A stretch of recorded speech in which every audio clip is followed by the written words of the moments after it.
Hey guys, welcome back to Friends and Enemas. My name's Lindsey, and who do I have with me? Peter Sidhu, UNAC UHCP Executive Vice President. I love that. But more importantly, a 22-year ICU union nurse. Oh, How about wow. that? Yeah. Wow, 22 years. 22 years. That's awesome. Yeah. What made you choose to go into nursing? We briefly were just talking about this. Okay, so I was in finance. I'm old, and it's funny when I say that nowadays. But yeah, so I was in finance, Y2K hit. And when Y2K hit, the finance industry kind of like tanked. Mm-hmm. I worked in investments, and a lot of the people that I had gotten investments for had lost their money. Mm-hmm. So I was kind of dealing with a lot of guilt. And at the same time, I was doing payroll for a nursing registry, which was my uncle's nursing registry, which is funny because I work for a union now. Oh, wow. Yeah. Yeah. And so I was in England, couldn't sleep, and I was dating my ex-wife at the time. And I was thinking to myself, I need a secure job because Indian parents, the first thing they ask is, what do you do for a living? And when I looked online, one of the most in-demand jobs for the next 10 years was customer service, and I think nursing was either 2 or 3. Wow. So I called my mom the next morning, who's a nurse, and I said, hey, Mom, I think I want to go into nursing. And she said, about damn time. So yeah. She's like, listen to me the first time. Well, yeah, but she was being supportive. She's like, yeah, you want to go into finance, okay. Yeah. That's cool. Yeah. That's really cool. Yeah. Well, I brought Peter on today because we have like a big topic to talk about, unions. That's right. And why they're so important. And we talked about this too, but I made a video not long ago just explaining my background. I'm from Oklahoma, a Midwest or Southern state, depending on, that's a whole topic. And the way I grew up was very anti-union. And I'm talking from child, I remember high school, even my nursing school, teaching us you don't work for unions, you don't speak about unions, unions are bad. And I'm like, wow, okay, unions are bad. That's what I thought, because that's all I was taught along with my peers. So moving on, my husband and I are both nurses as well. We're travel nurses. We drove out to California in 2020 to start travel contracts. And I got a strike contract from one of the other contracts I was working. I was like, okay, yeah, in my head, I'm helping these nurses. While they can strike, I'm going to work this strike contract because I don't really understand the union thing, but they're out there. It wasn't until I started working the strike that I realized, no, these nurses are mad at me. Why are these nurses mad at me? And I had to rack my brain that, they're with their posters and the things they're saying. I'm like, okay, no, they're mad at me. I was very, very put off. I was confused. That is when I started looking into unions. And I had a friend who was very pro-union who I reached out to via social media. And I asked her, can you walk me through unions like I'm 5? Because I don't get it. I don't understand what I'm doing wrong by crossing the picket line and what I can do to further help and understand what a union's for. So that's what I brought you here for as well. No pressure. No pressure. Yeah. Lots of pressure. But you were already converted, right? I'm converted. Don't worry. I'm pro-union. Good. But it just, I think it helps bring perspective into it, because there are so many people who, once they found out, no, I'm not just saying it. We were fed anti-union propaganda. Right. And we're still fed that back in Oklahoma, Texas, other southern and Midwest states, because those corporations don't want us forming unions. That's right. And once you realize that, you're like, oh, this aha moment goes off and oh my God, I was fed a lie this whole time. Makes perfect sense now, but back then, it was very confusing. So I would love to dive into everything and anything about unions with you. Where would you like to start? I would like to start with UNAC and UHCP. Okay. The story. You said there's an amazing story with it. It's funny that you see. So now, from your perspective of anti-union and working in a state where it's not union friendly, and you don't have to go far. My sister's a nurse practitioner who works in Arizona, and it's kind of like the same scenario, right? So the way that UNAC UHCP started, and initially it was just UNAC, but prior to that, the origin story is it was a group of nurses that had heard a group of workers at Kaiser, Fontana, had gotten dental. So they went to their leadership and said, hey, we heard that they got dental. We want dental too. And the management team at that time looked them dead in their eyes and said, well, they're unionized. So go get a union if you want dental. So these ladies went and contacted, and it's funny that, a lot of people don't know this, the origin story of UNAC, but they had actually called CNA first, who is Northern California Nurses Association. So it's the California Nurses Association. It's another union. They're the ones that wear red. Okay, yeah. And we're the blue, and then there's the purple. It's funny. Everybody's got their gang colors. But shout out to CNA. They're actually going through a strike right now as well. But they contacted them, and then when their organizer came out, they weren't getting any movement, and midway through, he was pulled. So they were kind of stranded and got around a dinner table and said, hey, you know what? I think that we could do this on our own. And they formed UNAC. And then when they got the nurse practitioners and the optometrist, they became UNAC UHCP, which is also healthcare professionals. So the optometrists were the first group. And now we represent pharmacists, physical therapists, dietitians, occupational therapists. And I'm sure I'm leaving some out that will message me after seeing this. Midwives, CRNAs. Wow. So we actually represent a whole gambit of different professionals. Very cool. And that's what kind of makes our union a little different than most other unions. First of all, we're ran by healthcare professionals. In order to become an officer of UNAC UHCP, you have to have a professional degree or licensure, So all 4 officers currently are nurses. Oh, wow. Very cool. Yeah. Very cool, because that means you directly understand what these nurses are fighting for versus like when our admin is business-based and we're like, you don't understand what we need. Well, I think that does differentiate us from, some of the other organizations where I would say that in a lot of situations, we look at the patient first. Oh, very cool. Right? I mean, and that kind of like, I know we're going to be diving into the Kaiser situation, but in 2020 during COVID, part of the reason that we decided to settle was that we actually believed the company was in trouble and we didn't want to go on strike during COVID. And during the time that we were bargaining, it was during the first and second wave. And back then it wasn't this cold that people think it is now, right? We were actually bagging patients. Right. We were constant codes. And so in that time frame and reference, we were like, it's not the right thing to do. Versus I think that, anyone else in that predicament could have said, well, let's be opportunistic and let's ask for more. Yeah. And nobody knew that inflation was right around the corner. Yeah. We thought the world was going to collapse. So, I mean, and that's why I think that our organization is so very different and we're very patient, like extremely patient-centric. Yeah, as it should be. Correct. Because that's what we're doing this for. That's the whole point of it, which again, going back to where I'm from, like it didn't make sense to me at the time, which is what we're going to dive into. So maybe I started a little off. Let's go into why unions are so important, the basics. Okay, so I mean, if you want to go back to the basics are, unionism goes hand in hand with civil rights and also workers' rights. A lot of the rights that people commonly have now, like maternity leave, the 40-hour work week, that's all derived from unions. A bad boss goes back as far as you can imagine. When someone has authority and power and they actually get paid for doing the wrong thing, like they benefit from doing the wrong thing. And back then they may not have thought that was wrong, but back then they didn't think slavery was wrong either, right? Right. So you had kids working in steel mills. You had no hours of work. So it was, you come in, you work, you could get paid dirt, and that's it. So workers got together, they united, they formed a union. And by forming that union, they were able to establish some rights. And that also, so they all collectively put money into a pot. They used that pot for representation. In Kaiser's stance, and it's again, I'm going back to Kaiser because I'm so familiar with them. The union actually put money in to get healthcare, right? So I think the fundamental thing that unions have done for America is establish the middle class. Yeah. Right? Auto workers. I mean, and it's sad that we get a bad rap, but if you historically look at unions, without unions, we would not have the middle class. Because if they could pay you less, they would. Yeah, absolutely. And that's the reason, and that you go from just something as simple as California to Arizona, and the pay changes drastically. You go from Los Angeles to Bakersfield, right?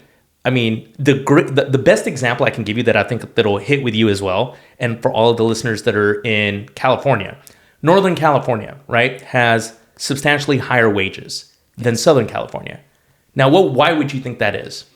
I mean, I'm going to go off on a limb and say the union, but I have no idea. No, you're actually right. You're actually right. Union density. Okay. So a lot of times people think it's the cost of living, right? They think that Northern California is way more expensive, and because of that, the wages have to reflect. Now, that's a little bit in part and parcel, but it's actually because their union density in Northern California is so much more significant than Southern California. Wow. So they're competing with other employers. So if I know that, like it's funny because we're neighbors. Yeah, right. We just found that out. So if I'm paying more money for a house here, that drives up, or my house costs more, or I'm able to sell it for like, a couple 100,000 more, that brings up your value.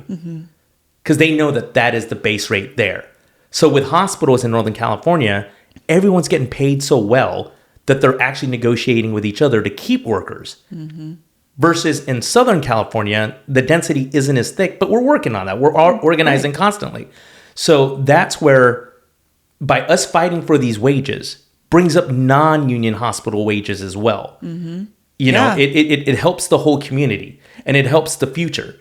So that's why it's so important for us to fight for no takeaways, because just as something simple as a retirement plan. Yeah. I don't know how old you are, but I'm 33. Okay, I'm 46, okay. right? So we're not, we're far apart. We're not that far apart. But just within our lifetime, we've seen retirements go away, right? People used to have pensions. And I'm like an oldie but goodie. I love Lucy and all the older shows, right? And they all talk about their pension, right? You don't have pensions anymore. And it's sad that we don't have pensions, yet companies make billions of dollars more. So that's why you need a union. Because in unionized establishments, you still have some pensions. Yeah. Right? Yeah. So that when you work your whole life for a company, you're not retiring with nothing. Yeah. To go back on your take with, Northern California versus Southern California, I've traveled to both. Okay. And so I've listened to staff workers talk too. And to give the listeners just a little piece of this, let's compare San Francisco and San Diego. Okay. Both have very similar costs of living, both very high. Yeah. Nurses that work at Stanford, for instance, a nurse will make $220,000 a year in Stanford. Then down at San Diego, and that's $120 an hour. I'm guessing. Down in San Diego, they're making $50 an hour. Make that make sense. When I was working in Arizona, I was making $50 an hour. Yeah. The cost of living from Phoenix to San Diego, drastically different. So whenever I first heard that, I'm like, wait, what is going on? Agreed. It's the unions. It's all the unions up in San Diego. And we're getting unions, I know, up in San Francisco. And I know that the unions are getting better in Southern California, but I can't wait until they match up in San Francisco, because the cost of living to me was so similar. Yeah. And the nurses are paid drastically different doing the same hard work. Well, and if you think about the differences between San Diego and San Francisco, San Diego's become a lot more desirable, right? Yeah. Because of the crime rates and everything else. And it's funny that you say that they're paid so much less, because as of right now, half an hour ago, I got the result. The sharp nurses in San Diego just voted 90, and professionals at Chula Vista, got to say that, they just voted 97% for a strike vote. Wow. And it's for that very reason, where the employer came to them at the table. They're negotiating right now with takeaways. Wow. Saying the longer you work here, the less money you will make. That makes sense. Yeah, retention exactly. Rates, right? So the money that they're making today, they will be making in 5 years less than they would be doing in this contract. Which, how does that make sense when the cost of living's gone up? Right, and it will continue. And does Sharp make money? Of course, they make billions of dollars. I think it's somewhere over $5 billion profit. I just made a video about this too not long ago, and the nurses were gathering to picket. Yeah. So what's the difference, real quick? I'm going to bring out some terms. Sure. What's a takeaway for anyone? Because I'm telling you, people will not understand certain lingo. What's a takeaway? And then what's the difference with a picket versus a strike?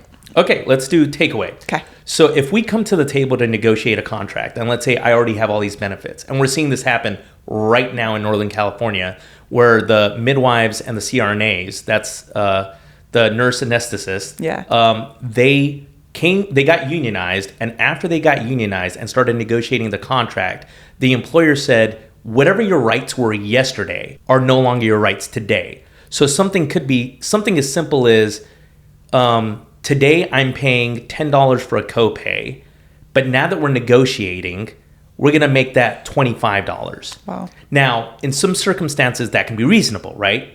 Costs change, right? And if you can establish a just cause, I think that we would agree and say, okay, that makes sense. But in a lot of situations, for cost-cutting reasons, the employer will say, you may have had a pension yesterday, but today, we can't afford it, right? And we'll ask, okay, since you're saying that you can't afford it, let's look at the economics. And in a lot of those situations, they're making money, right? Because they just don't want to pull from their own pockets, or what is it? No, that's exactly right. I mean, and it's funny to think about it this way, but the employer never really loses.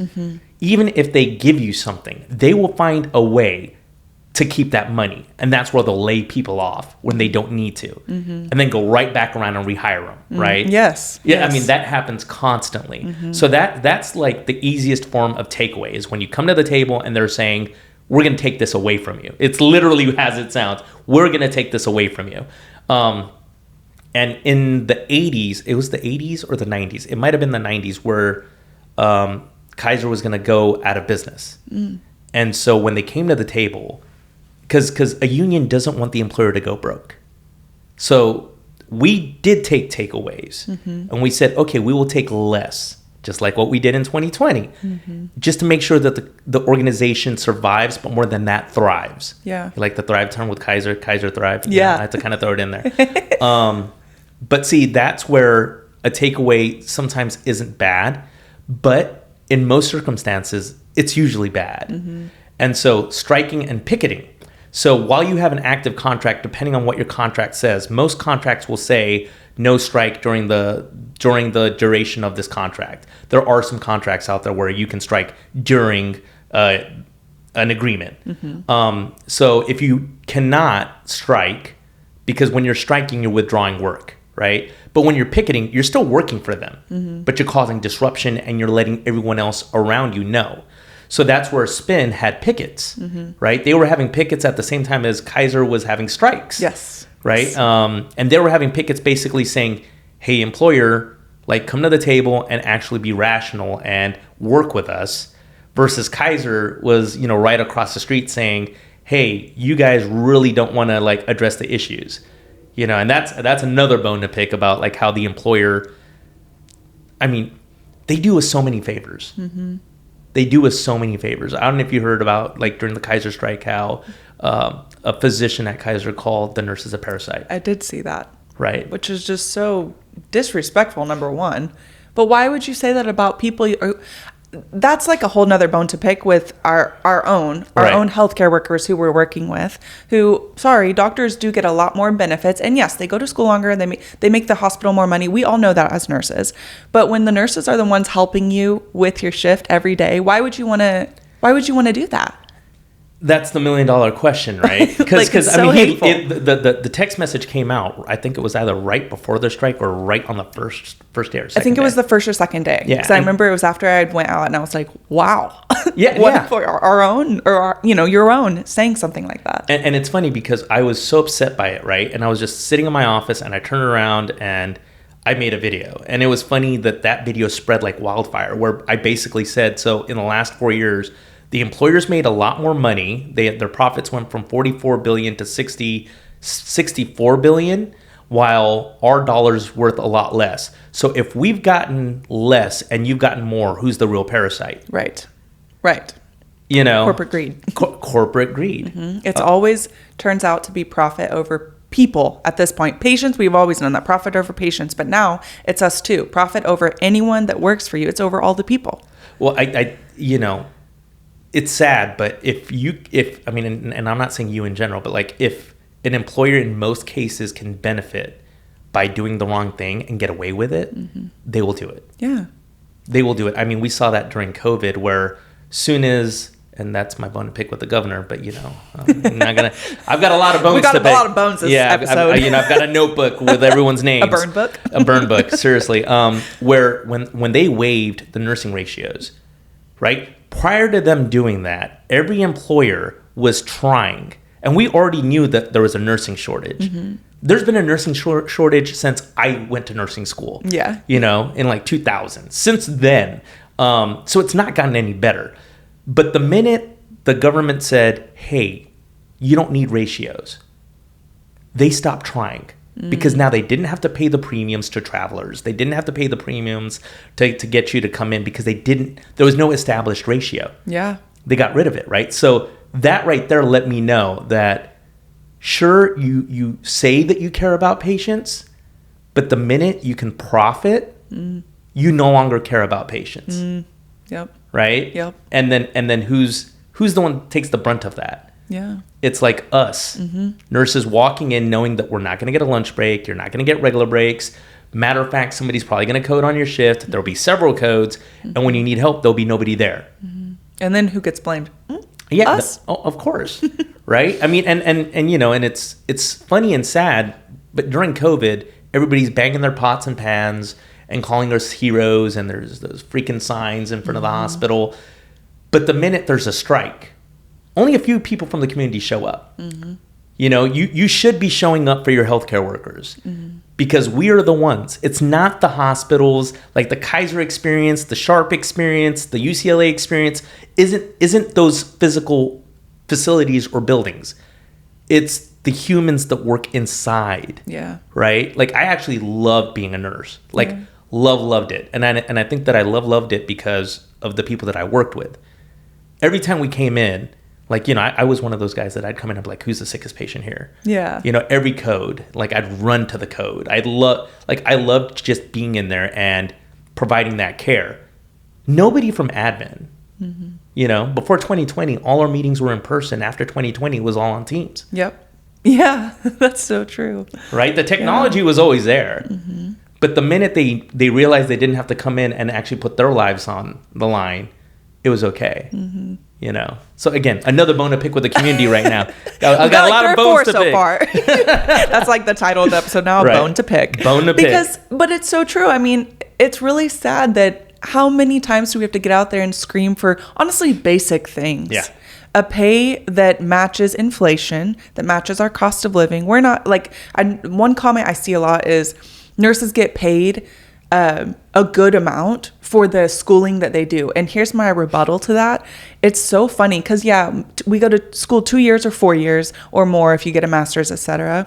But the amount of workload that we get brought to us, then you either need to take away the workload or match the pay. Yeah. And you don't want to do either of them. 100%.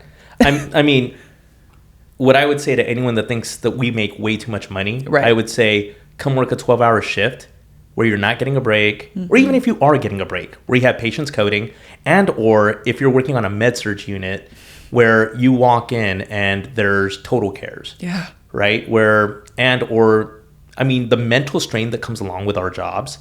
And hold on, let me ask. I don't even know this. What type of nurse are you? ICU. That's why when you said med-surg, I said, oh, yeah. Yeah. My girl. Okay. If you would have said ER, that would have been another bone to pick, you know. We'd have to fight. The IV came out in the elevator. I swear I changed the patient. Yeah, I know you ER nurses. It's a fun beef, right? It is. My best friend's ER. My best, like literally my best closest friend is an ER nurse. And me and him, we do this jab back and forth. But yeah, I definitely think that I think that CNA should be paid a lot more. Yeah. But then again, like my favorite type of worker, I love firefighters. Yeah. Right. And I mean that in the most respectful way because I mean, seeing everything that's happened here, right? You know, the fires and I mean, nurses were not the top ranked, most trusted profession for 1 year out of all the years. And I think it was like last 20, 30 years or something like that. And that was during 9/11. We're firefighters. And I have no bone to pick with that. Yeah. So I think that everybody should be paid well. I mean, I think everybody should be, right? Right. But I don't think that you can kind of quantify the work that a nurse does versus the education. Just because it's not the education that actually makes them a great nurse. Right. It's the experience. It is the experience. Our education is such a small, it sounds crazy, but it is such a small portion of our entire career. We learn so much more on the floor. Right. It's almost a trade. 100. Well, it is. Yeah. It is. It is a trade technically, but even the like just because you took driving school for 5 lessons, you know, yeah. it's the years of driving experience that causes your insurance to go down, or does it anymore? You're right. Right. You know? We're supposed to. Yeah. No. I mean, how many times have you walked into a room where you're looking at the screen, and the numbers look great, but you look at the patient and you're just like, oh man, something's off. This patient's about to code. Yeah. Like they're about to code. And like no one else would see that, right? It's the experience. Yeah. And then you have the resident come in and be like, oh, I'll give him 250 of saline. And you're like, 250? No, I'll be bro. calling you. Yeah, 100%. You know, it's kind of like the resident that walks in and be like, give him 1 milligram of morphine. I'm like, well, do you want me to call you a lot or no? Yeah, no, 100%. Yeah, I think you're paying for the experience. And that's why the wage grid goes up. Right. The wage grid goes up. By the time I was done with my nursing career, I was a neural nurse. I had worked in cardiac. I had worked in an urgent care. I'd done a gamut of it all. So when I came into this role now, a lot of my members respect the fact that I am a nursey nurse. Yeah. Like I am the OCD label my line nurse. I am that guy. My man. I seriously, like even at home, I am super OCD. Like even at work at UNAC, UHCP, you go headquarters, you go to my office, everything is like, like pristine. 100%. And then 2 of my officers are ER nurses, and you know who I'm talking about. And you go in their offices, and it's just like, a tornado hit this office, And yeah. And they're always like, we can tell that you're an ICU nurse. And I get it. They're not very particular because they see the bigger picture. Like, I just need to come in and take care of this. Yeah. Versus me is like, no, my pencil should be in there. I guess it's OCD. You have to be a little OCD, right? A little bit. I will say I am more type. I'm actually a very type B person in general. I vibe very well with ER nurses. However, I've been in the ICU so long. I do like my lines labeled and not tangled. I do like little things, And also, it's perspective. They treat and yeet. Yeah. We're going to have these patients for weeks. Wait, did you say yeet? Yeet. Okay. Treat and yeet. Get them out. Okay. Yeah, no, I get it. And so, they're not going to focus on that stuff. But it's all about perspective. At the end 100%. Of the day, whether it's ER versus ICU or union versus non-union. And something else I wanted to ask you was, I polled my audience and I was like, what questions do you have for a union officer coming? The number one question is, how do I start a union where I'm from? Okay. Now it might be different in different states, and that's something I didn't know. So I was like, well, we're going to ask. Collectively, organizing is a lot easier to do in a blue state. Yeah. Right. In a red state, unfortunately, we don't even have a labor board right now. Like it's so the technical way to do it is you collect 50 plus one of the folks' signatures, get them on a signature card, then you run it to a vote, then you go negotiate against an employer to try to get a collective bargaining agreement, and that in the short and long of how you create a union. Okay. Right. Now the problem is that most states that are not blue, they will work against you, right? And even in blue states, when an employer knows that now they're going to have to pay you what other hospitals pay you and probably provide you with some healthcare benefits and or educational benefits, there's a great, and I won't name the hospital, or maybe I will, but there is a hospital here in the San Fernando Valley that almost every union refuses to touch now because this hospital in particular has constantly gone through organizing drives where they'll reach out for a union comes in, collects the cards, they get to the point where they're going to have an election, and the employer will turn around, raise their wages, give them some benefits, and they'll be like, all right, we're not interested no more, right? And those are some of the games that they play. Yeah. But what happens when there's no more give and there's no taker, right? Now you got to do what those nurses did from Fontana, our founders, where you create your own. But what I would say is if you work in a facility where you want to be organized, is reach out to a union. And I'm not always going to be like, oh, reach out to UNAC UHCP, which I would love. But we're organizing like crazy. We just organized a small group of child life specialists. And they're just thankful to be a part of a union. Wow. Like every time I hear their story, because they've been trying. Like when I hear their story, like it brings me to tears. These are the ladies, and I don't know if they're all ladies, but the ladies that I met, they're dealing with children when they're like, the kids with cancer. They're navigating the pathway of not in the hospital, outside of the hospital. They're just very sweet people. Yeah. So if you want to be unionized, reach out to a union. See if there's any legs on it, because it's hard. Yeah, it's not going to be easy. That's number one. Yeah, the resources, but the one resource that an employer doesn't have is a heart. Oh, it's they just don't. Yeah, right. Yeah. And I think that's what makes the labor movement so special.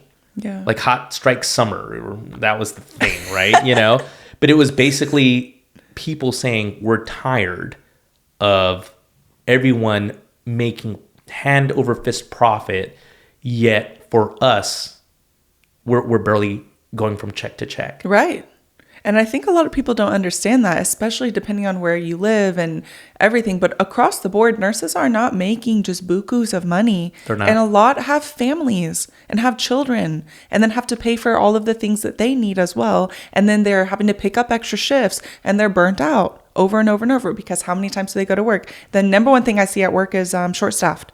That's the other thing. Besides pay, we want ratios. I mean, there's tons of benefits that come with the unions, but I noticed the top two, pay and ratios, because when you have safe ratios, you have a easier shift, and not just easy like the workload. I mean, your patients aren't coding as much because there's enough eyes on everyone. There's just so many more benefits to it. And I know that these southern states and Midwest states, a few years ago, my husband and I traveled to Kansas, Wichita, Kansas, and their hospital, Ascension, had just unionized. We did not know about this. And when we got there, we had been working for a couple of weeks and we started hearing about a strike. And we were like, oh my God. And I was like, I'm not working the strike because this is, at this point I had learned. And I was like, okay, I'm not working the strike. They tried to force us to work the strike. And I was like, just because I'm a traveler doesn't mean I have to take this contract. I don't want this contract. That's not what I signed either. Nobody told me that was going to happen. We didn't have to work the strike. But what I got to see and witness were nurses navigating a brand new union, which some of them are against each other. It almost puts...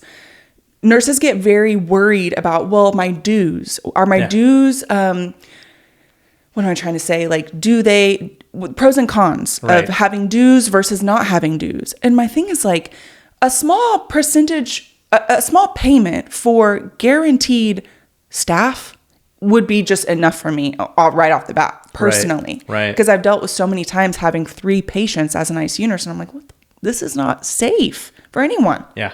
So like, can you walk us through more benefits besides pay?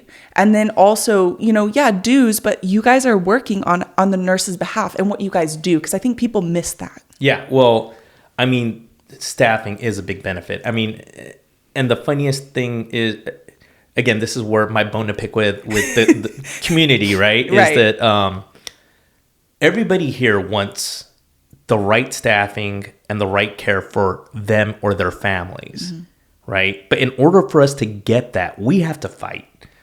I mean, we constantly have to fight. Even after you get an agreement for staffing ratios, like we have great ratio agreements. In California, we have law, right? Yeah. And if they violate the law, they report. There's no real bones on it, right? And we've not had support from even the California Nurses Association, which is all built up with like CNOs and people that really don't take care of patients. Pencil pushers telling us how we should be working our profession. Yep. Another bone to pick. Add it to the boneyard, right? I love it. Add it to the boneyard.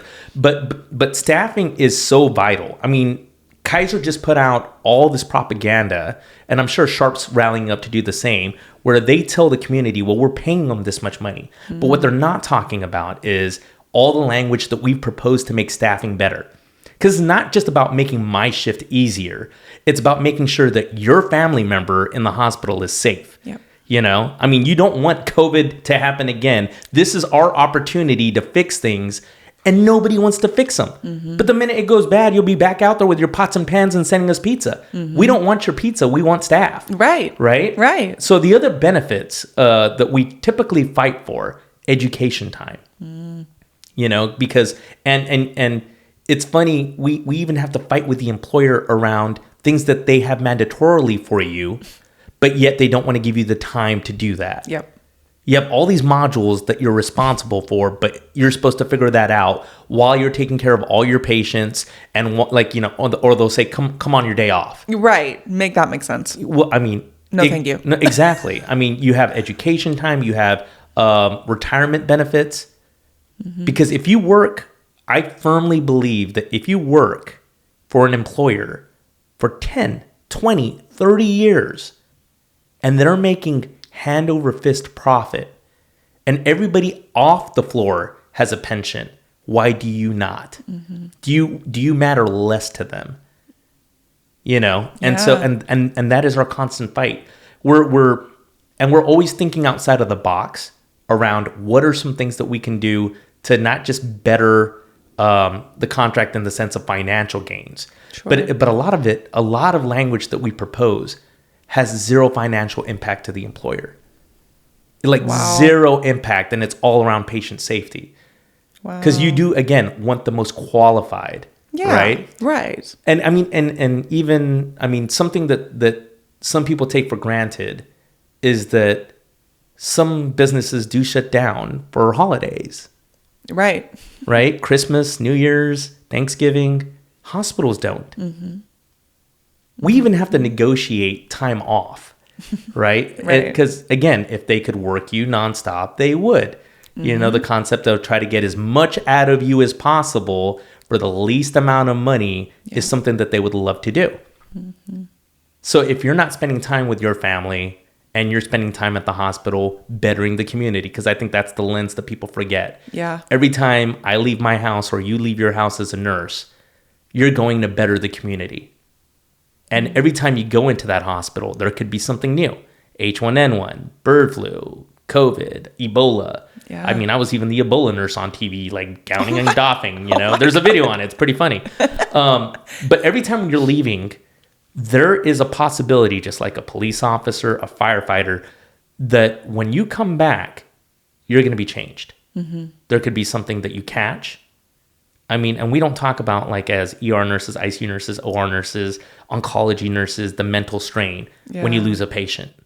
Yep. Like I don't know if you still remember your first patient that passed away. I do. I remember mine. Sweet old lady, and she died eating a malt. Chocolate malt that I went all over the hospital to get her. She had a PE and just was gone like this. Oh. And that's something that nobody talks about. Yeah.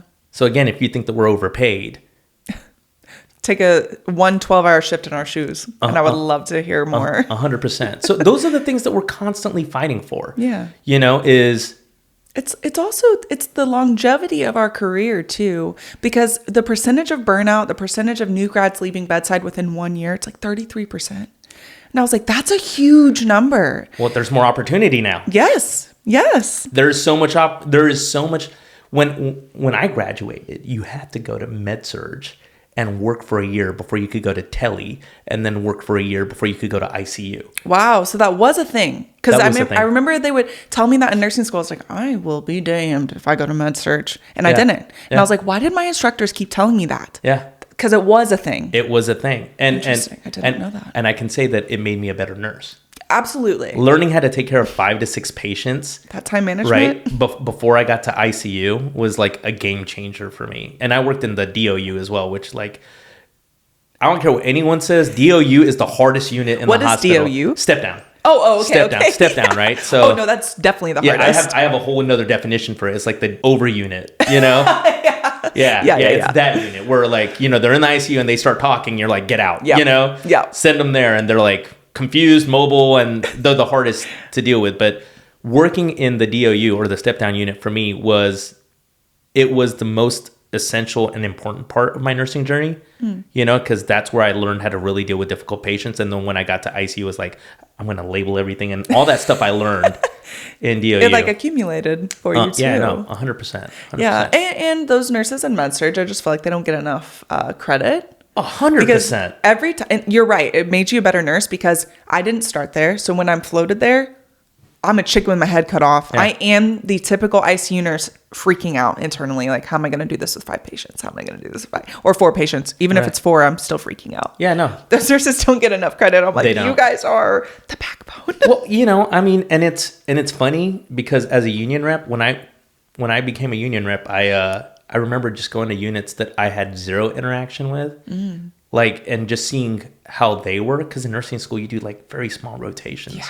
Like L&D. When the bus pulls up with just like these mothers having babies and the way that those L&D nurses manage, it is like the most chaotic. Like, it's like a code blue in every room. Right. Like, in the sense, not a code blue, but like, you know, they're running around and just managing everything. And like the baddest nurses that I've met within the last 2 years organizing, and if they watch this, they're going to laugh because everybody knows it, are my midwives from Northern California. Hell yeah. They are some badasses. That's awesome. Like, they are badasses. So I do think that like no unit, I think it's sexy to work in like ICU and ER. Yeah. Like, it's sexy. Like, oh, I'm an ICU nurse. Like everyone, I'm an ER nurse. Everyone always they're claims TV. it. Yeah, they're on TV, right? Like, and it's like you don't hear about the other units unless you're like Nurse John, you know, seeing those videos. But otherwise, no one gets credit. But Like even oncology nurses. I know.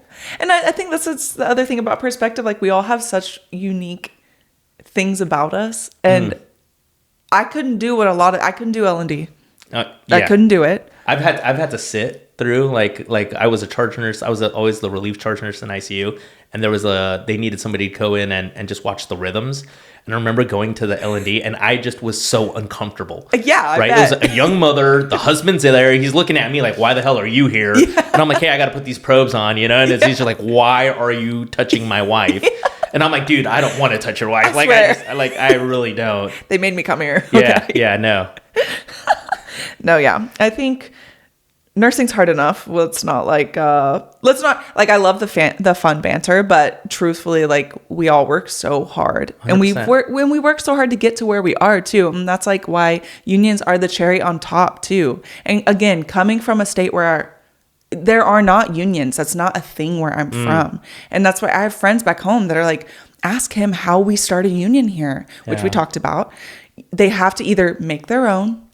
Yeah, which is hard. It's just very hard. But there are a lot of what I would say is reach out to the unions, but they fire people. Yep. Like, you have to be so. That's what I was going to say. You have to be so secretive about it, at least at first, until you really get.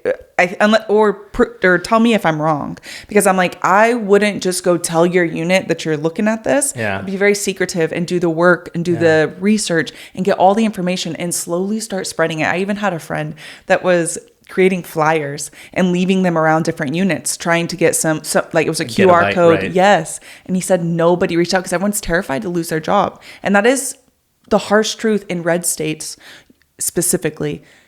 You could lose your job if your employer finds out that you're trying to start a union. And that's why you have to be so secretive and diligent about getting it all done on the back end. Right. And you don't have the resources to get your job back. Right. Exactly. Like right now, at least that's another benefit of having a union is that if you're terminated for something that is not just, right? So for example, the employer fails to fix something and you're the person that they turn to and say that this is your mistake, right? Because everything's always the nurse's mistake.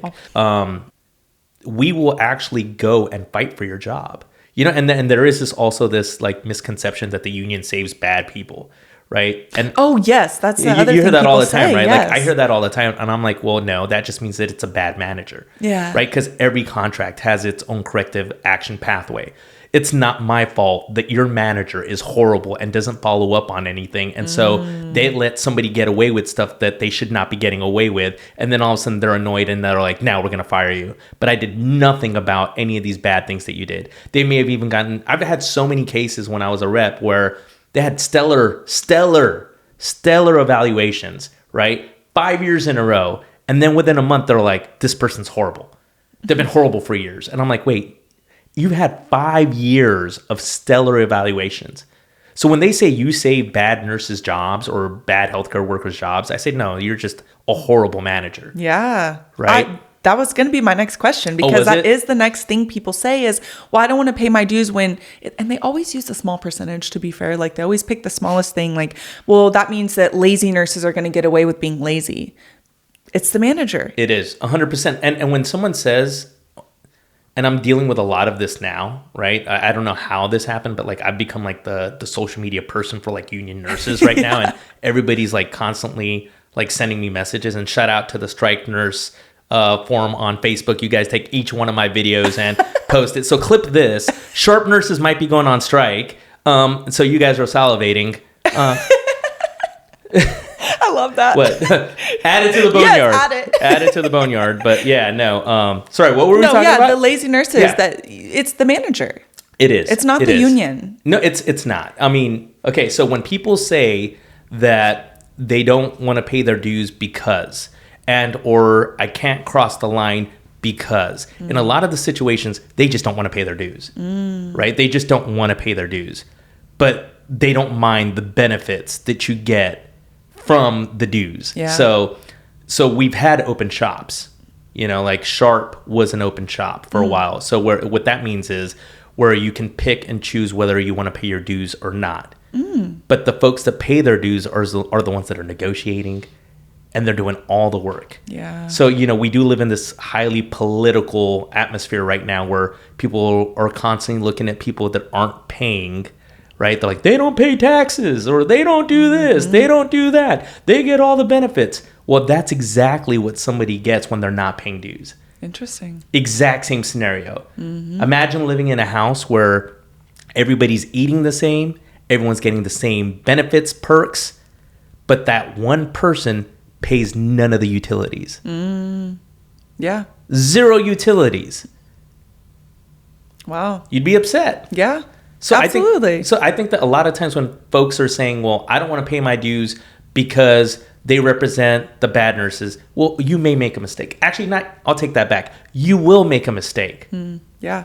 Every nurse will make a mistake. It's, you know, when they have those units that say, we've gone this many days with 0 medication errors or this, you've just gotten really good at lying. Yeah, right? For sure. And covering your shit up. 100%. Because what I find is whenever a unit has 0 something, that means that you're such a punitive manager that your folks are afraid to say something. Yep. And that's how I got, you know, involved within the union was I made a medication error. Oh, you'll like this. Tell me the story. Yeah. You'll so like relatable. This. Yeah, you'll love this because I even ended up making a video about this. So I had 2 patients, and this is why I'm such a like OCD when it comes to about being on time. So I was late. I used to live in Santa Clarita. I was driving down, and I was 5 minutes late. So when I walked into the unit, I couldn't complain about my assignment. I'm a firm believer. If you come in late, you cannot complain about your assignment. But I will say the person that gave me the assignment should have known better because she gave me 2 patients that basically had, like, it was a Marcus and a Mark, right? And that's in the video, so I can say that. And their last names were almost identical as well. Both on Flagyl, the clear bag with the red writing. If you're a healthcare worker, you know that bag. And they both had it at 4 o'clock.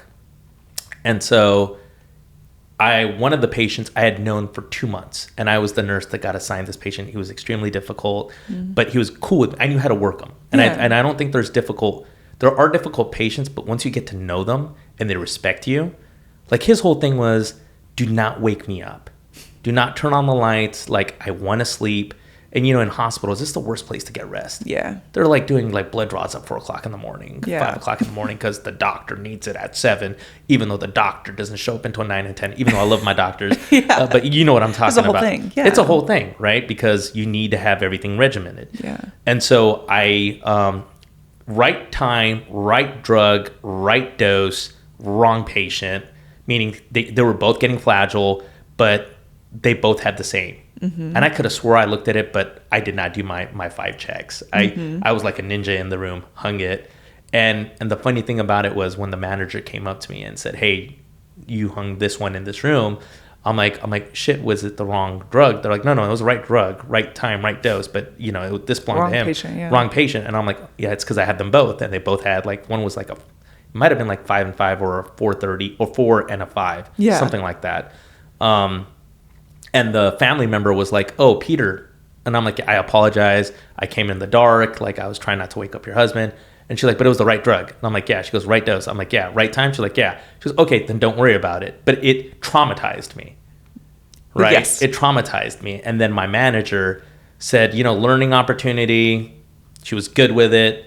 And then 3 weeks later or 2 weeks later came on the unit and was like, hey, I need to have a conversation with you. I'm going to give you a level 4. What is that? So in disciplinary terms within that contract, there's a level 1, which is a verbal. A level 2 is sitting down and coaching, and then there's something written. A level 3 is like your first actual form of discipline because it's supposed to be progressive. Yeah. And at that point, you make an action plan. And a level 4 is 1 step before termination. Oh my gosh. Yeah. And so I turned and said, hey, I thought you said this was a learning opportunity. To which she responded, I never said that. And I'm like, okay. But she said it in the unit in front of other people. And so when I sat down for my investigation, first of all, they were like, hey, shout out to Barbara Owens. Like, she was my why. Okay. She was my why. And she was a bulldog. She really was. I came to her. I was scared of her. Like, I was night shift, and she was like one of those like really like kind of intense day shift nurses that, you know, like if you like for some reason did something wrong, she'd be like, wait, what do you mean? You know? And she had some magic way of asking you that one question that you forgot to do. How did you know that? Well, she's also the reason that all my rooms were clean. Like they were like spotless because of her, right? Yeah. And so I approached her and I said, hey, I made a medication error. She's like, okay, like tell me what happened. So I told her what happened, and I also told her that she came in the unit and she had said learning opportunity in front of all these other nurses. And she's like, well, she looked at the nurses, will you guys like speak up on his behalf? And they're like, yeah. Oh, nice. Like we were there. Yeah. Right. I mean, those night shift Filipinos, you don't mess with them. Yeah. Like they had my back. Family, your real family. Yeah, they took me as one of their own. Mm-hmm. You know, they did. They like I was part of the potluck at night. You know, lucky. I'm telling you. Even on Christmas, they'd bring me like like the lumpia, like the pancit on my birthday.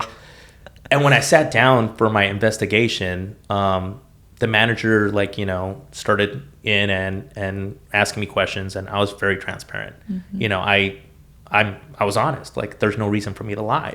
I made the mistake, and I, again, extremely traumatized by it because I'm like, I could have done something truly wrong. Mm-hmm. And so when my rep said, well, did you say that this was a learning opportunity? So then why would you go from a level 1 to a level 4? Mm-hmm. And she said, well, I never said that. And the rep looked at her and said, well, I have these letters here. You're a liar.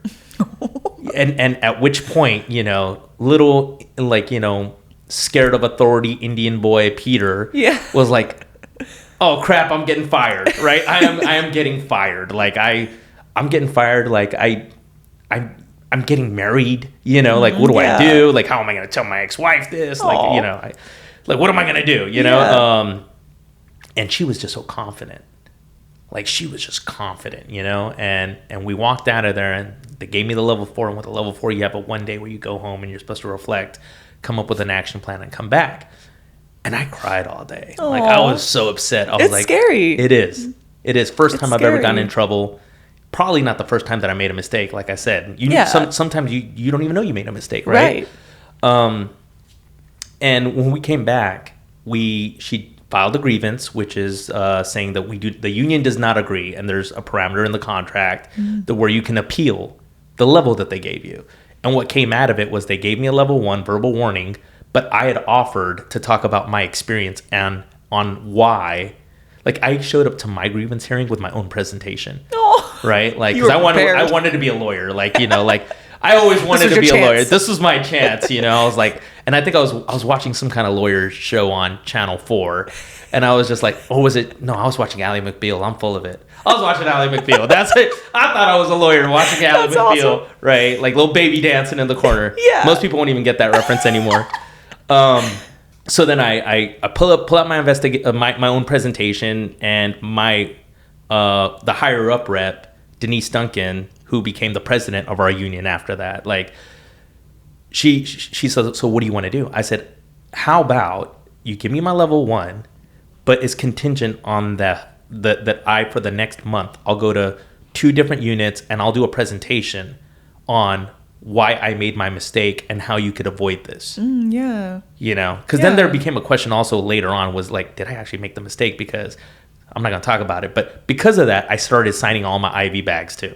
I put the time and I sign initial every single bag when I do it. So then if there's a mistake, they show me and I'm like, that was me. Yeah. But I know what I did do in that night as far as being a ninja, but But still, I mean, I see what you're saying. The true mistake was you had 2 patients with similar names and should have never been given that assignment from the beginning. 100%. From the beginning. 100%. My very first mistake as a nurse that I caught was the same thing. Same exact thing. Patient with similar names, same drug, same dose, wrong name. Yeah. And I was terrified. I didn't get written up or anything. That's Oklahoma. But they were like, hey, don't do that again, Right. But I was terrified still. And that's exactly what started making me be a little OCD. Like, okay, double, triple check. Okay, that's this. Okay, scan. Every time scan it, because I didn't scan it. We didn't have scanners back then. We had we did, and I just didn't do it. Yeah, we had the paper. You had to initial, you know? And that's why I'm saying, like, later on, I was like, hey, wait a second. Was that my mistake? Wait, hold on. But yeah, no, that started my standardized practice. But more importantly, when I walked out of there, the Denise Duncan, the rep, was like, hey, we have a steward training. A steward is someone that steps up as like almost like a leader within your union. And she goes, we have a steward training. Do you want to come? So then I came, and then she was like, hey, like, what's your background? Because, like, I can tell that you're a little OCD. And I was like, I used to work in finance. And she was like, She's like, well, my treasurer just resigned. Do you want to be the treasurer? And I was like, okay.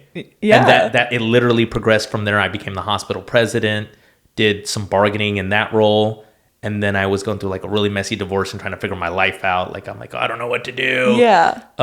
And Denise called me and she said, hey, I have an opportunity. We have these midwives and we have these case managers and educators and woundostomy nurses that we're organizing, brand new group. Do you want to be their first staff rep? And that's how I got my job with the union. And was it 8 years down the line, became the treasurer of the full union. And then now I'm the VP. Wow. Yeah. Very freaking cool. All from that mistake. All from that mistake, because your union rep was there for you. And like, so as a nurse, you get paid to be a good person. You literally get paid to go in and save people's lives and be there for them when even their own families can't. Yeah. Right? So I love that. I love that about being a healthcare worker, right? And then as a union rep and as a union leader, I get to do advocacy for all the people that do that work. Yeah. Like I get paid to be a good guy. Yeah. Right? Yeah. And it's like, even like on my social media, I go after like, have you ever heard of Greg Adams? I was literally going to ask you. So I was scrolling your social this morning. And I was like, who is Greg Adams? He is the CEO of Kaiser Permanente. And what people don't know, and this is why I refer to him as Nurse Adams now, Nurse Greg. He's a nurse. He's an RN. But you'll never hear him talk about it. Right? Because strategy with that. Well, he works amongst doctors and he's embarrassed by it, that's, I mean, I would own it. Yeah. Yeah. I mean, and that's, I don't know if you saw the video where I'm like the highest paid nurse at Kaiser. Yes. If you want to talk about high paid nurses, Greg Adams. Is he part of administration now? He's CEO. He's the highest up. He is numero uno, but he still has a board of physicians that he has to deal with. I see. And that's kind of where we're stuck right now, is that the physicians.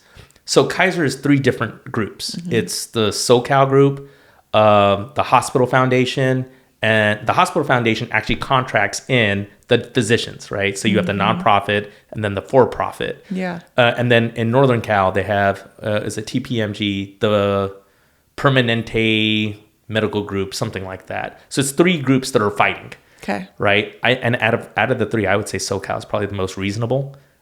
They have the better labor management partnership. So we do have a partnership with Kaiser where the goal is always let's settle things before they get worse, and or if you have a problem, let's brainstorm. Yeah. Because the last thing you need is a pencil pusher coming in and telling you how to do your job. Yeah. Because that's where you run into problems. Doesn't that happen all the time? All the time. I'm like, you don't even know what we do. Go away. Okay, can I do my last bone to pick? It's not my last, but I'm going to do this. Okay. A bone to pick that I have is when you have an administration, right? Like a manager that has 0 or less than 1 year bedside experience. They just went through the route of getting their BSN, then their MSN, and did an internship or knew somebody, and now they're your manager, and they're coming in and telling you. And the worst thing a manager can do, and so this is, I'm going to give you guys like a little cheat code, is when you walk into a unit and you're a new manager, don't look for things to be wrong right away. Sure, you'll see them. Yeah. Right? When you're looking for something to be wrong, of course you're going to find it. But first acknowledge everything that they're doing right and develop those relationships so that you can say, hey, what's a way that we can do this better? And, and I think the wives are really good at this, like at making the husband like, hey, do you think that we could do this a little different? So it's like, we think that we made the decision. But, give them the choice. Yeah, the Jedi mind tricks, and that's where a lot of managers make a mistake, is that they have 0 experience. And they come in and it's like, well, it's kind of like, also, I hate to say this, the new grad, the new resident, where they read everything in the book. Like how many times have you floated to like a unit where it's like a tele unit and they're like, the patient's Brady's like 3842 and they're like, oh my God, he's going to die. Yeah. They want to call the doctor. Yeah. But because we're ICU, we're like, man, hold on. Wait. Yeah. You walk in and the guy's like, oh, I'm a marathon runner. My resting heart rate's like 36. Yeah. He's like perfectly fine. Yeah. But yeah, no, I definitely, that's a bone to pick is Yeah. like, please hire people with experience. Absolutely. That was why I said, oh, great. You have experience within your role too. No wonder you're such a good union rep, because you get what these nurses are going through. You think that I'm good? I guarantee Oh, you are. think that I I'm see all good? the people No, in your I'm kidding. comments, and they're excited. That all happened in the last 3 weeks. It's because of the strike. It's Because you're out literally- there talking, you're out there striking, you're out there doing the damn thing. And yeah, I love you all, but I'm gonna unfriend all of you as soon as this is done. Like it's Too like much. It is way too much. Yeah, you know? sometimes you got to turn your messages off though, because it can be a lot. I'm not as popular as you know, but like it is. But even so, I posted like something like political the other day, and somebody was like, you shouldn't be posting like your conservative nurses. I'm like, well, first of all, I am not conservative. Yeah. I just want to make that loud and clear. Yeah. I am a disruptor of the system for good. Yeah, absolutely. Like I firmly You're for believe the people. You gotta fight. You gotta fight for whatever it is. And if we didn't have to fight, life would be a little boring. But I think that, I mean, so just for reference, I said the term partnership, right? Yeah. Okay, so Kaiser Permanente has the longest running partnership outside of, I think, Mercedes-Benz with their unions. Oh. Okay, so we're like basically we work together, and the goal is always to resolve something within a partnership. Mm-hmm. Now, all the folks that helped form the Kaiser Permanente partnership with the Alliance, that's the larger group, and so that's a conglomerate of different unions together. So they would all negotiate together. Mm-hmm. All those leaders are gone. And I think that they're forgetting that the reason that they did that was because they didn't want to negotiate with everybody independently, and they wanted union peace. Oh. So they're like, instead of us fighting, it's like a disgruntled marriage. Yeah. When things are good, things are great. We're both sleeping in the same house, but now, we've moved to a different room. Mm-hmm.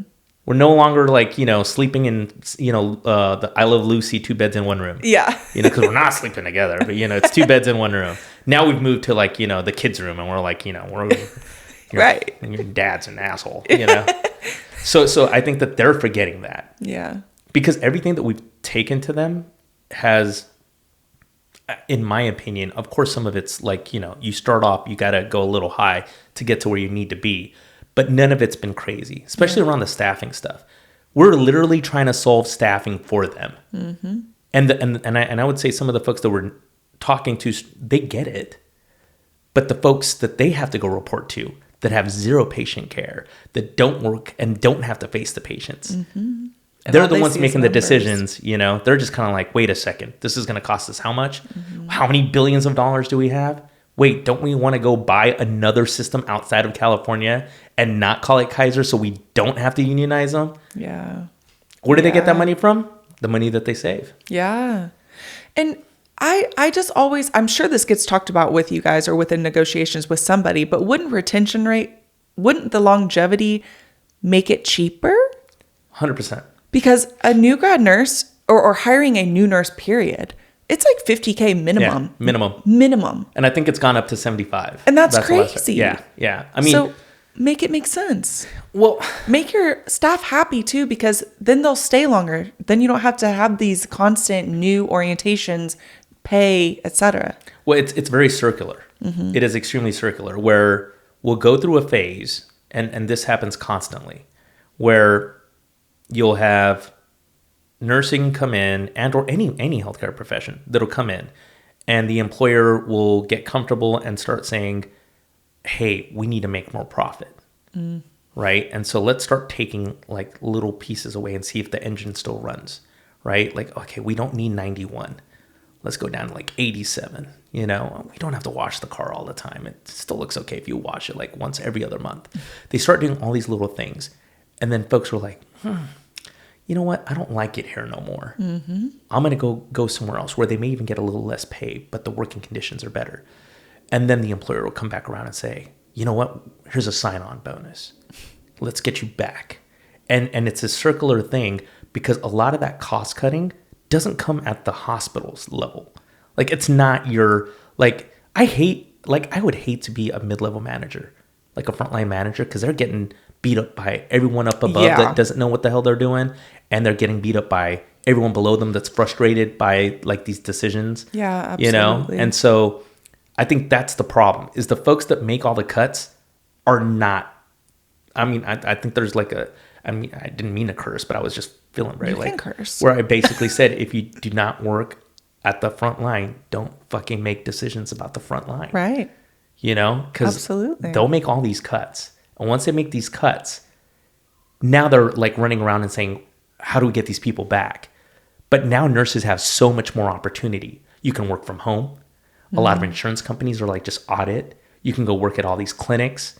Feels like everybody's a lip filler now. You know, like there's just so much opportunity. IV nurses, you know, I mean, Yeah. there's just so much more opportunity. So like, you know, the traditional route, and we were talking about this earlier before my ass ranted off, but that's the problem. The problem is that and it's not a problem. Like there's not, you know, I would like to flip the conversation around there being a shortage. I'm not sure that there's a shortage. What I think is that people just do not want to work in a hospital where you're going to be understaffed, under-resourced, and underpaid. You feel abused. And used. And the newer generation, and it's funny me saying the newer generation, like I said, I'm old. But the newer generation cares more about life balance than my generation did. Like my mother is, I won't say her age because she'll be upset, but my mother should be retired. She pays 0 bills. She still works 2 jobs. And when I ask her why, she goes, well, what am I going to do at home? Right? She just has that old school like mentality of I will work nonstop, you know, and that's probably the reason that for most of my life, I had 2 jobs. And the minute I quit my second job, I started doing Ironmans, which is like a freaking job in itself. Yeah. So it's like, I feel like I constantly need to work versus the newer generation really does care about life balance. They want to spend time with their families. They've gone through those households where people like me were working nonstop and we're not around. I don't have kids, do not have kids, but I'm just saying. Yeah. And so they don't want that. And now because of that, they'll go work at like a clinic. They'll go work somewhere else where they don't have the stress and they may be making the same money or just a little bit less, but they're not dealing with all the crap of walking into a hospital and being mistreated. Because even our patients are getting a lot more demanding. Oh, yeah. And their families. And we know that in the ICU. Well, the worst thing that happened to inpatient nursing or inpatient healthcare in general was WebMD. Oh, yeah. Remember when WebMD came out? I don't know if I remember when it came out, but I know. Oh, I forgot. I'm old. Yeah. But I know. I know. It's. And now ChatGPT. Oh, my God. And that's going to make it even worse. I mean, I've even had people send me things that they got out of ChatGPT around how we should be negotiating. You know, Wow. I had somebody come up to me literally at a strike line and, you know, I'm very colorful at strike lines. And they're like, we should have asked for 64%. I'm like, 64? Where did you get that number from? They're like, well, I was on ChatGPT and based on their money, they have $66 billion and inflation. And I'm like, well, inflation works very different depending on your income level. Yeah. It hits you different at different levels, you know? But yeah, no, I think that the internet's really screwed things up for nurses at the bedside as well. Like they're always, oh, have you tried this? Yeah. Or their cousin who's a nurse or doctor. Like how many times have you heard that? Yeah. I called my cousin. He's a doctor. You know, like what kind of doctor is he? He's a dermatologist. And I'm like, shut the fuck up. Not the same. Not the same at all. If I got a pimple I need looked at, we'll talk. But it's not the same. And because of that, we need another drip. You know, yeah, like, exactly. You need another drip. Okay, so we've talked about Kaiser. We've talked about unions. We've talked about from strikes to labor peace. What is labor peace? Have we talked about that? Well, that's basically when I was talking about the partnership. Oh. Okay. So in essence, an employer, right? So when an employer, labor peace, like we hear that term. Yeah. Labor peace is basically saying, give us what we want within reason. Because again, it's never the goal of the union to break the employer. Yeah. Matter of fact, the goal is the opposite. Like I believe in Kaiser, and I had even said that in one of my videos where I really believe in Kaiser. Like I worked there my whole nursing career, from a new grad to my last day. My father got his liver transplant through Kaiser. Wow. Right. So it's like my friends and family all go to Kaiser. My closest friends work at Kaiser. Yeah. You know, like to me, Kaiser does provide something that no one else provides with that integrated care. I really do believe in the system. But the problem with the system is that there's always interchangeable people that come in that know nothing about it. I mean, the person that we were dealing prior to this worked for Coca-Cola, right? And it's like the new guy he worked for the airplanes. He seems like a nice guy, but again, knows nothing about healthcare. Right. He understands organizations, and he understands like labor management, like the HR perspective of it, or LR, labor relations, right? He understands that, but he doesn't understand patients. And that's where people that have no experience in healthcare will say a nurse is a nurse, right? And that drives us batshit crazy. It really does. Like when someone says a nurse is a nurse, and you saw this during COVID, where they're like, L&D nurses go to ICU, and they're like, I never had to change a man. Right. And vice versa. Don't send me there. I don't want to help catch a baby. I don't know how to do any of that. 100%, right? Like, We're not the same. Yeah, Doogie Howser, we're not doing that. Right. See, like, again, I'm showing my age, But yeah, no, I think that's the problem. I mean, and that's where you would think somebody like Nurse Adams or Nurse Greg would know better, right? But he's also dealing with folks that are, all they care about is the dollar. Like, there's no reason for a nonprofit to have $66 billion. No. There's not. And we're not saying you should spend it all making us broke, right? Like making you broken and making us like, a lot of money. But what I would say is we took, I want to say it was like 10% in 2021 or 2020. And then after that, with inflation, I mean, to show how messed up it was that they gave the non-partner union significantly higher raises a year and a half later, right? Under the clause of inflation. And where my president, Charmaine Morales, who is the baddest badass on this planet, let me tell you, she is amazing. Like, I'm so lucky. I work with women that are just like amazing, empowered women. Like, even like, my mom's my hero, but like I work with my heroes. Where she went to Nurse Greg, I'm going to just call him Nurse Greg from now on. He should start his own YouTube if all this fails, like, come hook him up with Nurse John. Where they went to him and said, hey, do the right thing. If you give us midway raises, right, just to kind of fix this, catch up with inflation, when we go back to the table in 2025, we won't be asking for this crazy number, in your opinion, which we are rightfully justified because we need to catch up. Yeah. Right? So just do the right thing. And the response was, we'll see you in 2025. So now here we are. And now they're like, but wait. Wait, like we're offering you so much money, 21.5. That's what we gave other unions. Yeah, you gave that to them like 4 years ago, 3 years ago. Yeah. Yesterday's raise is not today's raise. Yeah. Money means something totally different. They hope you guys are dumb. Well, I think that they really, and this is what makes it so great. Like, they really do shoot themselves in the foot. They put out this wage calculator. And in the wage calculator, they basically said, this isn't including longevity. This isn't including any differentials. And they fail to remember that a lot of our contracts don't have differentials. Like, and they don't even have the longevity steps, right? So what you did was you just made people even more mad. Yeah. Because they think it's all about the money. But of course they do. But they're not mentioning anything about the staffing language that we proposed. No, but it's really sad, because at the end of the day, the nurses really are just trying to do what's best for themselves. Yes. Right. But what's best for the patient. And you want to keep the best. Yes. You want to keep the best there. You want going back to your longevity, right? Like you want to do the best that you can.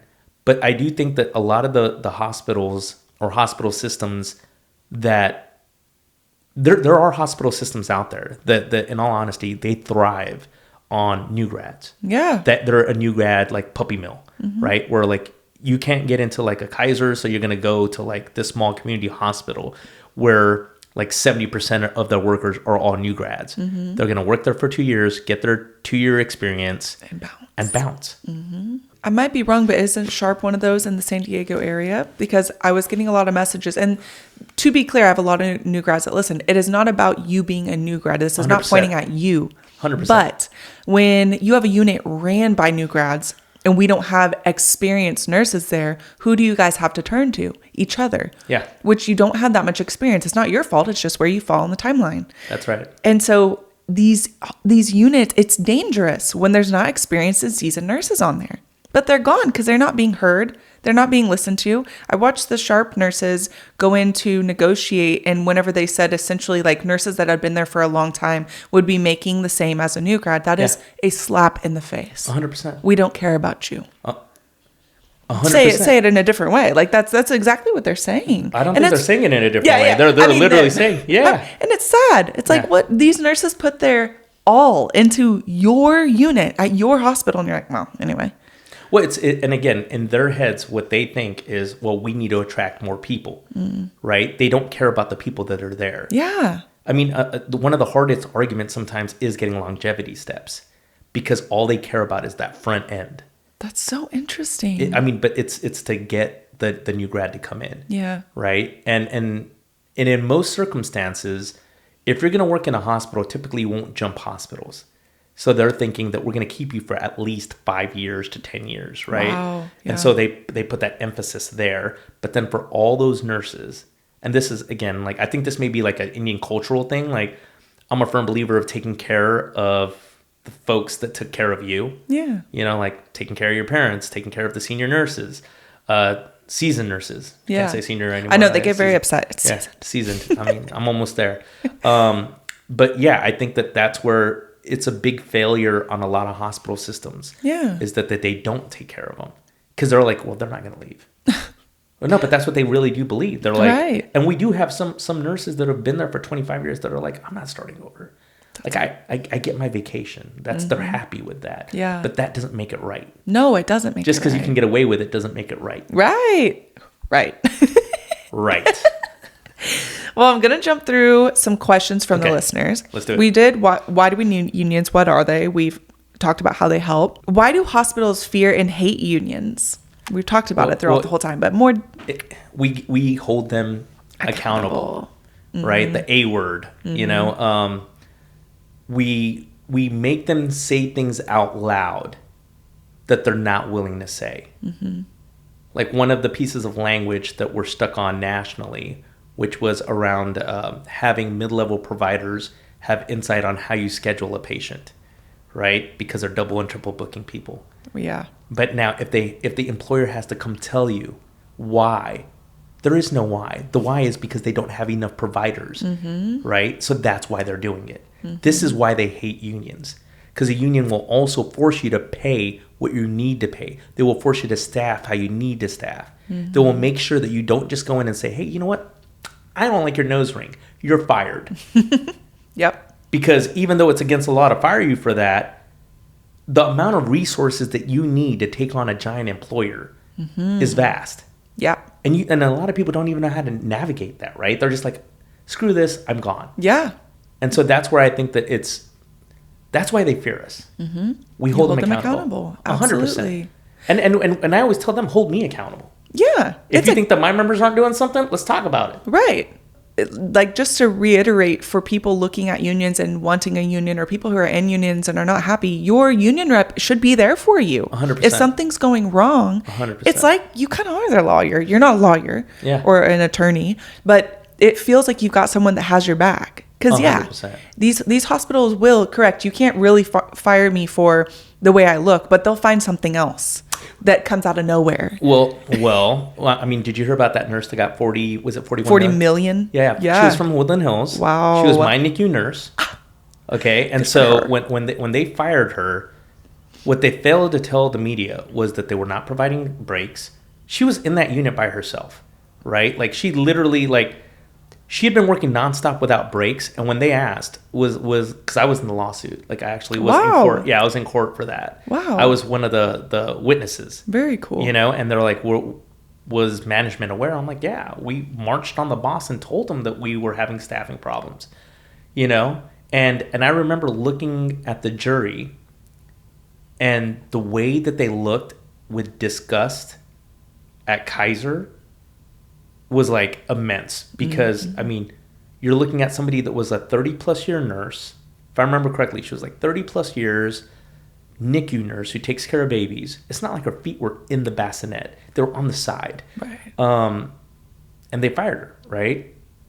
And Again. And they fired her for bringing up that she's not getting breaks. 100%. Essentially. 100%. Which is insane. Well, they said it was the bassinet, right? Right, Like right. her feet were on the side of the bassinet. And she was like, I've been telling you guys, I don't have enough resources. And the reason that I even have my legs up here is because I can't take a break. Yeah. I can't leave. Yeah. You know, how many times have you had to eat real quick and get back out there? At your desk. Right. Or yeah, unless Jayco's coming. Right, exactly. Unless Jayco's coming. But they care about staffing now. Right. I mean. All of a sudden. Bone to pick. Bone to pick. I mean, I'm hoping, like Jayco, I'm hoping that you guys do the right thing and actually work towards this. Mm-hmm. And the same thing with the ANA. Like, I've been talking with the ANA in Hawaii because they don't have ratios.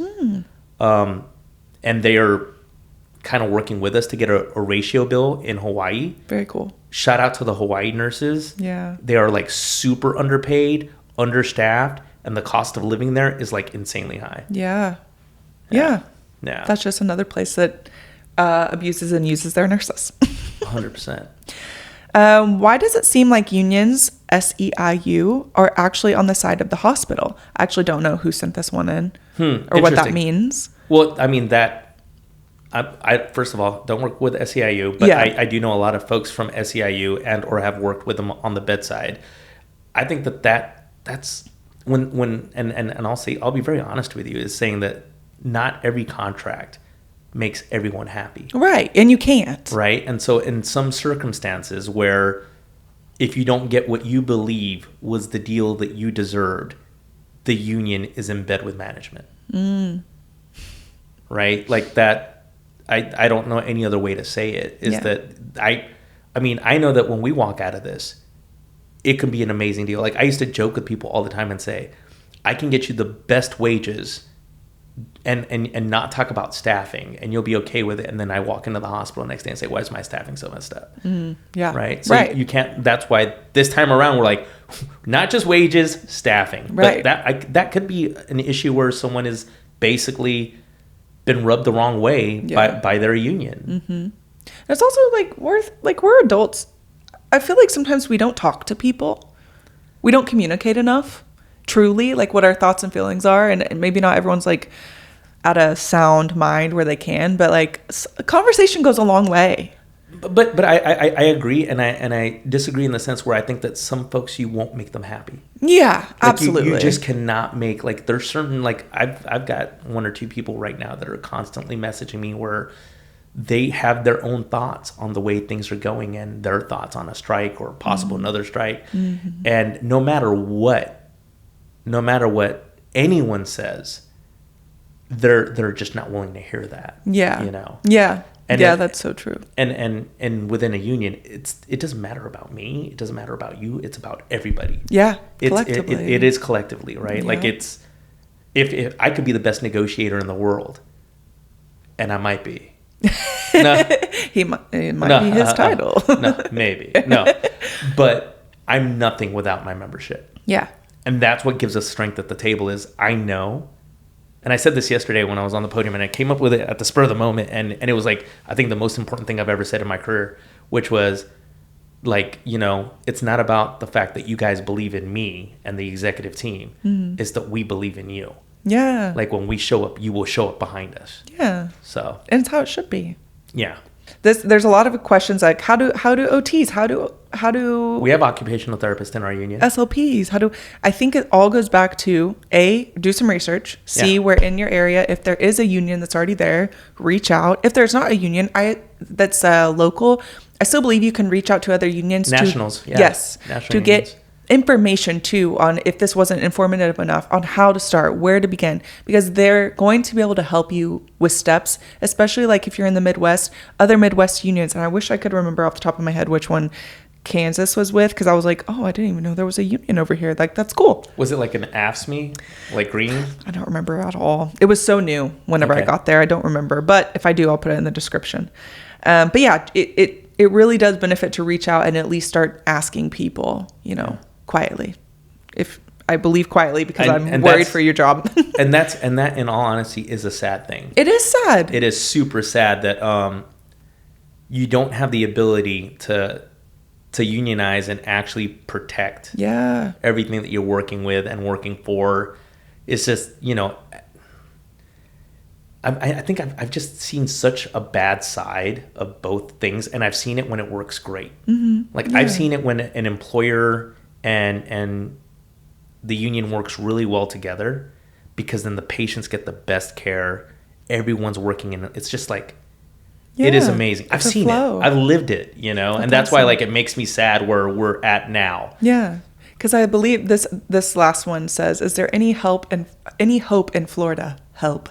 And that's one of those super red states. It's also someone else from Florida had DM'd me and said it's illegal for them to start unions. I said, it's not illegal, but that is what they tell us. Well, I mean, they make it so difficult to collect union. That's the way that the union does. So I'm part of UNAC UHCP is a part of a union called NUCHI, which is our national union. Okay. It's basically the National Union of Healthcare, right? Like NUCHI. And then above us is AFSCME, which is our international. And they're like one of the oldest unions, them and SEIU. Okay. So they represent primarily a majority of like the government workers and stuff like that. And so we have a subsector in Florida where basically they passed laws saying that and made it like basically you have to collect your cards every year now. Like they make it so hard for you to function. Yeah. That that's the practically basically illegal. and then basically, and then with that, anytime you're trying to like renegotiate, it's like they'll just implement a new law, you know, and those are not pro-worker states. They're just not. And then those are also the states that you get your travelers from and your strike nurses, right? Because you know, a certain part of me understands, like I understand if you're coming from a circumstance where you're not making money, you know, and you see this opportunity where you're going to get $10,000 for the week or more, you're going to take it. And I understand that. Do I agree with it? No, but I understand. Yeah. You know, I'd rather say become a travel nurse because you won't make as much, but you will definitely be able to leave your circumstances. But the fact that you have to leave, because most of the travelers come from states that aren't union states. Correct. And why do they come here? Better pay, better conditions. Why do I stay here? Better conditions. 100%. And why are there better conditions? They have unions. Like it just all circles right back. It does. One thing I will say about the strike I worked in, I don't know if I've even said this publicly, but it was scary. And I'm not just saying that to get on board with making people feel bad, etc. My experience was scary. We didn't even finish out our strike contract. And mind you, it was one time. There's been rumors that it was one strike contract I signed up for. We didn't even finish it out. Me and my husband quit midway because it was so dangerous. The floor we worked on, we had already worked there as travelers. So we were like charged. Someone else was charged, but we were resourced. So because we were familiar with the unit, with the strike nurses. The amount of people that lied about their experience and certifications was appalling. We were on a unit that had a ton of dialysis going on. Not any of them were certified, but they all had claimed they were. Why would you do that? You know what I mean? And then you start the shift off with chaos. You realize no one is equipped to handle these patients. Now you're a resource nurse and you have patients. It just kept tumbling. And I was like, okay, what is going on?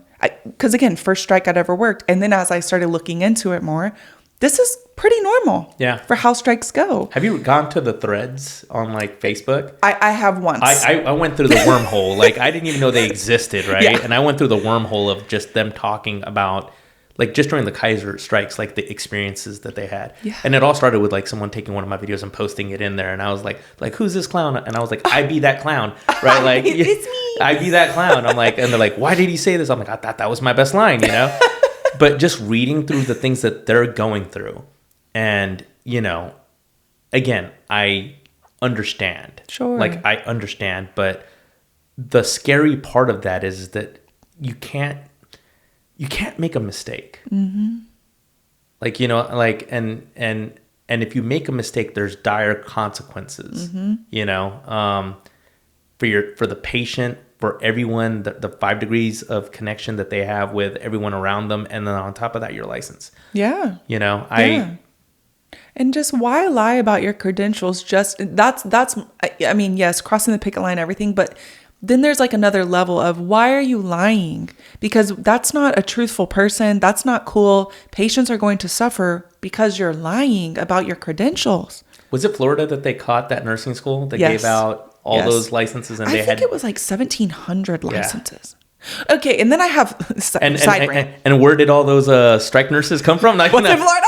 I don't know. I'm just. I literally went down a rabbit hole. I was like, okay, did all these people know they were getting fake licensures? Were they sold something that they didn't know? Like I was trying to understand, like how could this happen? I guess I just don't get it. Well, again, like, why would you do that? I mean, in a lot of situations where people commit crimes, if you think hard enough, and I will never say that it's the right thing to do, but sometimes I understand. Yeah, that's right. What I want to know where the desperation came from. Yeah. That they thought this was okay. Well, you know what I mean? Yeah, there's a lot of poverty out there, and if people see ways out, they will do things. It doesn't make it right. Right. It does not make it right, and especially again where the consequences can be so dire. Yeah. Like one mistake, I know that. Okay, so I, as a relief charge, I had a registry nurse that came that claimed they were ICU, and they did not know a single thing about drips,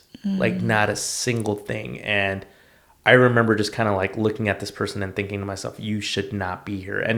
And at Kaiser, we don't really use that many registries. And this was like the one or a few times that we did, and we got rid. And then I've even had travelers that have come in, and I've had some great travelers. Yeah. Like I used to love some of our travelers, like, cause to me, it was always refreshing to get fresh blood into the hospital. Yeah. Like during the wintertime, I've got some really good friends. Shout out to Cora. That was a traveler, and I met her through traveling. She came in as a traveler. But then I've had some that just, and every hospital is different. Every system is different. And that's another thing that makes strikes so scary, is that a nurse is not a nurse, even an ICU nurse. Like I may not be able to go into your facility and know how the systems work there to get things done in an efficient manner. Mm-hmm. What would take me when I worked at Kaiser Woodland Hills, like even if I took 2 months off, I could walk in, I'd be a little rusty, but I know where everything is. I know who to call to get whatever I need. Right. I know where, like, things, unless they change like a protocol or something, and that always happens. But that's the scary part, is that when they come in, they don't know. They don't know all the protocols. They don't know what you're doing for sepsis. They don't know what you're doing. Like, they have a broad scope idea, right? Yeah. So, it puts everybody in danger. And trust me when I say, we do not want to go on strike. Yeah. Nobody wants to go on strike. It may look like we're having fun on the line, but you're going to make fun of your circumstance at the time, but nobody wants to do it to begin with. No, nobody does. Yeah. Nobody does. But the reason that we're out there is because there's problems inside. Absolutely. And we're hoping that, we'll be able to settle all these contracts. Yeah. Yeah. Well, that's really all I have for you. Sweet. I really, really appreciate your time. I think this is going to help a lot of people further understand or look into it. Is there anything else we missed?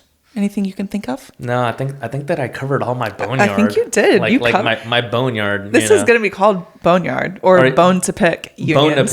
Bone to pick. No, seriously. Bone to pick. That's a good one. I've got a lot of them, Well, I do too, but I really appreciate this. Thanks for sitting with me. And thank you for the opportunity. Absolutely. Like, we live literally a block apart. That's so crazy. It is crazy. Because when you say like, oh, we're in LA, but like, where in LA? That's crazy. I literally run past this main street.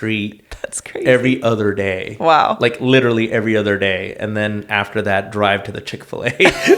Now I'm going to see you though and be like, oh, hey. Yeah, exactly. She's going to be like, I'm like, who's this? Well, where can everyone find you if you want them to on social media? Well, first of all, I would say go to our UNAC UHCP.org website. We just redid it. It is fresh. And then you can find me at... what's my Instagram? Like Peter. Nurse named Pete. Nurse named Pete. Nurse named Pete, but my name is Peter Sidhu, Sidhu. I'm very easy to find. And I, unfortunately answer everything. Like, I don't block people, even when I disagree with people and people come after me. Like, oh my God. I'll ignore people. Well, especially if they're my member. I'm a firm believer. Like, I'm not scared of a single member. Like, you should not be scared to talk to your members. If you are, then you're doing something wrong. And especially in my position, my report card's every 4 years. Wow. I go through an election every 4 years. So if I'm not doing you justice, you can get rid of me. Yeah. That's cool. And I mean, not cool to get rid of you, but it's cool that they have the power to do so. 100%. Yeah. So if you need to find me, nurse named Pete. I'll have the links to his socials in the description. And once again, if you're not unionized, I hope that this helps you further get unionized. And that's all we got. That's right. Yeah. Until next time. We are the guys. union.